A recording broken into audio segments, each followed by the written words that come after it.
ایک گاؤں میں ایک میراثی تھا جو بہت کامچور اور نکما تھا۔ دن بھر سویا رہتا یا آوارہ گھوم پھر کر وقت ضائع کرتا رہتا۔ اس کی بیوی بہت سمجھدار تھی۔ ایک دن اس نے میراثی سے کہا کہ بندے خدا، سارا دن آوارہ گھومتے رہتے ہو، کام کوئی کرتے نہیں ہو، ایسا کرو کہ ساتھ کے گاؤں میں ایک مسجد ویران ہے، وہاں امامت شروع کروا دو۔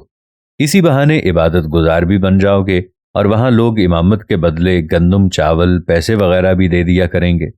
یوں مسجد بھی آباد ہو جائے گی اور گھر کا چولہا بھی جل جائے گا۔ حاضر دماغ میراثی نے بیوی سے کہا کہ اللہ والی، امام بننے کے لیے ڈگریوں اور مدرسے کی سند ضروری ہے، اور میں ٹھہرا ان پڑھ جاہل، بھلا مجھے وہاں کون امامت کرنے دے گا؟ اس کی بیوی نے کہا کہ بندہ خدا، زمانہ بدل چکا ہے، سند اور ڈگریاں جتنی مرضی بنوا لو۔ خیر، جیسے تیسے میراثی راضی ہوا اور جا کے گاؤں میں امامت کے فرائض انجام دینے وہاں پہنچ گیا۔ لوگوں نے ہنسی خوشی اسے اپنا امام بھی بنا لیا۔ اس طرح مسجد نمازیوں سے آباد ہو گئی۔ ایک دن اس گاؤں کی جامع مسجد کے امام خطیب صاحب نے سوچا کہ گاؤں میں نئے امام صاحب آئے ہیں، کیوں نہ سارے گاؤں کے سامنے ان کی دعوت طعام کی جائے۔ اسی بہانے امام صاحب سے پورے گاؤں کی جان پہچان بھی ہو جائے گی اور ان کا انٹرویو بھی ہو جائے گا کہ وہ دین کا کتنا علم رکھتے ہیں، اور ہمیں کچھ اور بھی سیکھنے کو مل جائے گا۔ خیر، امام صاحب کی دعوت کی گئی اور ان کا بڑے جوش و خروش سے استقبال کیا گیا۔ پورا گاؤں بم خطیب وہاں جمع ہوئے۔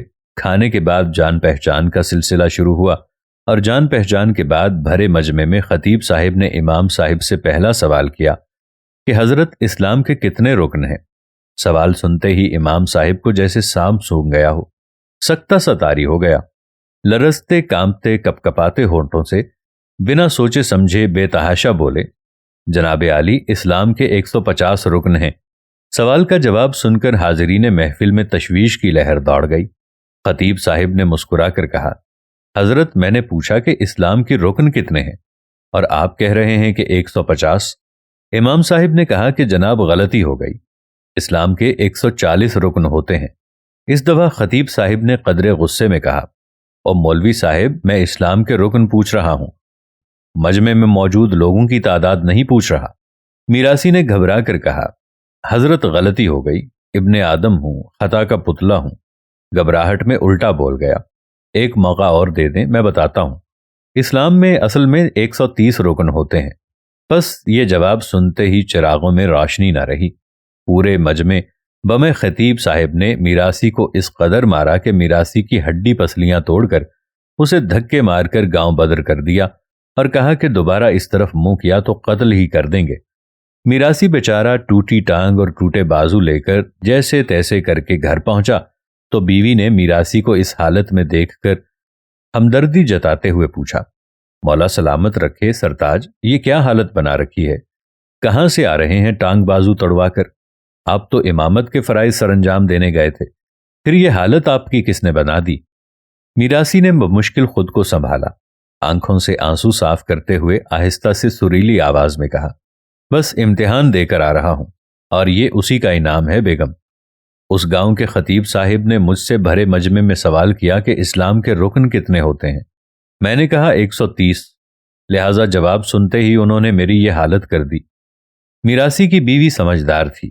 میراثی کی بات سن کر مطمئن لہجے میں بولی کہ جا اللہ لوگ، آسان سا سوال تھا، تم نے کہہ دینا تھا کہ اسلام کے 5 رکن ہیں۔